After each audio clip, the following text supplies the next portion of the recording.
Hello बच्चों, let's read the question. So the question here is a plastic disc of radius 64 centimeter is charged on one side with a uniform surface charge density that is 773 Fermi coulomb per meter square.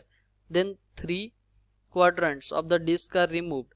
The remaining quadrant is shown in the figure with potential V equals to 0 at infinity. What is the potential due to remaining quadrant at point P, which is on the central axis of the original disc, that is D equals to 25.9 centimetre from the original centre. Okay, तो question क्या पूछ रहा है, हमारे पास एक disc है जिसमें से हम तीन क्वाड्रेंट हटा देते हैं और एक क्वाड्रेंट जो है उसके लिए हम पोटेंशियल निकालते हैं at point P about the axis on the axis में, उसके एक्सिस के अबाउट हम पोटेंशियल निकालते हैं. तो question so the key concept of question here is, जैसे कि हमें क्या पता है, पोटेंशियल ड्यू टू डिस्क हम पहले निकालते हैं. Okay, potential due to disc. तो मान लेते हैं ये हमारा एक डिस्क है. ओके, और यहाँ इसके एक्सिस में पॉइंट पी के अबाउट पोटेंशियल हम पहले निकालते हैं. यहाँ मान लेते हैं एक हम एलिमेंटल एरिया लिए जिसका रेडियस स्मॉल आर है और जो थिकनेस है इसका डी आर है. ओके, डी आर और रेडियस इज आर. तो हम सिग्मा का वैल्यू क्या लिख पाएंगे, sigma equals to Q upon A. Okay, तो sigma into A equals to Q हो गया. हम पोटेंशियल कैसे निकालते हैं, के क्यू अपॉन आर. और ये वाला जो डिस्टेंस है, जो ये रिंग लिए हैं हम, ओके, ये वाला डिस्टेंस कितना हो गया, आर स्क्वायर प्लस ये मान लेते हैं ये d. Okay, r square plus D square का अंडर रूट. ओके, ये जो सेपरेशन हो गया. तो हम वी का वैल्यू क्या लिखेंगे इधर, के into small elemental charge Q that is D Q. D Q का हम वैल्यू क्या लिखेंगे, सिग्मा इंटू डी ए.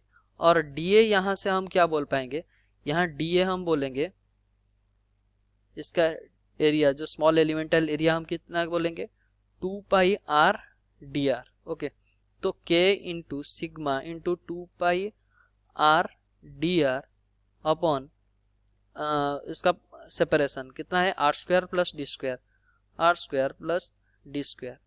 अगर इसको हम इंटीग्रेट करें, ये डी वी का वैल्यू आ गया. ओके, तो इसके हम इंटीग्रेट करते हैं 0 टू आर. ओके, अगर हम इसको 0 टू आर इंटीग्रेट करें तो हमारा क्या आ जाएगा, k potential V equals to k into sigma into 2 pi whole into under root of r square plus D square minus d. Okay, तो इतना तो हमारा क्या आ गया, और पोटेंशियल आ गया. तो इसका वैल्यू पुट कर लेते हैं. तो जैसे कि बोला गया है हमारा आर कितना है, 64 सेंटीमीटर, और सिग्मा का वैल्यू कितना दिया है, 770 फॉर्मी coulomb per metre square. Okay, तो इसमें पुट करते हैं V इक्वल्स टू के का वैल्यू कितना है, 9 into 10 to the power 9 into sigma का वैल्यू कितना है, सिग्मा का value 773 into 10 to the power minus 15. Okay, और upon into 2 pi 2 into 3.14 whole into R square plus D square. R का वैल्यू कितना है, 0.64 का होल स्क्वायर प्लस डी का वैल्यू कितना दिया गया है, डी का वैल्यू 25.9 सेंटीमीटर. तो इसको मीटर में कन्वर्ट करते हैं. ओके, तो 0.25 का स्क्वायर माइनस 0.25, तो इतना हमारा V आया. तो इसको अगर हम सॉल्व करेंगे तो हमारा कितना आ जाएगा, 18.77 into 10 to the power minus 15 volt. Okay, तो हमारा जो पूरे डिस्क के लिए हमारा कितना आया है, ये पूरे डिस्क के लिए हमारा आया है 18.77 इंटू 10⁻⁻15। ओके, तो हमें क्या पूछा है, हमें पूरे डिस्क के लिए नहीं पूछा है, हमें हाफ क्वाड्रेंट के लिए पूछा है, एक ही क्वाड्रेंट के लिए पूछा है।